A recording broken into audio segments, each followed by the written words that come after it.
Hello YouTube friends and welcome to this new video in which I want to explain the panel, how to operate, in this case a Hotpoint washing machine.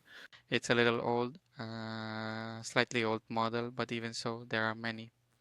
Let's start with the load size knob, which means the load which we will adjust there. The load depends on the amount of clothes we have inside this washing machine.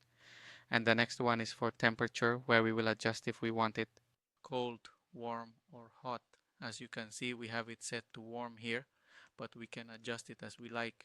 Here in options we can see there is power rinse, which means if we want uh, the strength at which it will spin at the end, like a mini dry that washing machines do, which is the where it extracts the water, the excess water, right?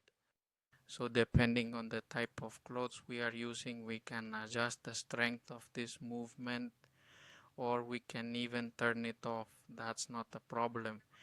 And here is the last knob, which is the knob where we will adjust uh, the movement itself.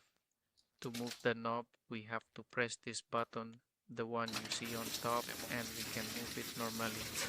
I usually set it to heavy since I normally put in a lot of clothes, but you can adjust it to light and many other options.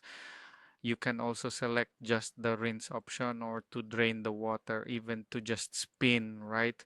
But this is a process that you will have to adjust there with the dial. To make it work, you will have to grab that little knob you see there. It's the same one I told you to press down, and we pull it out, as you will be able to see.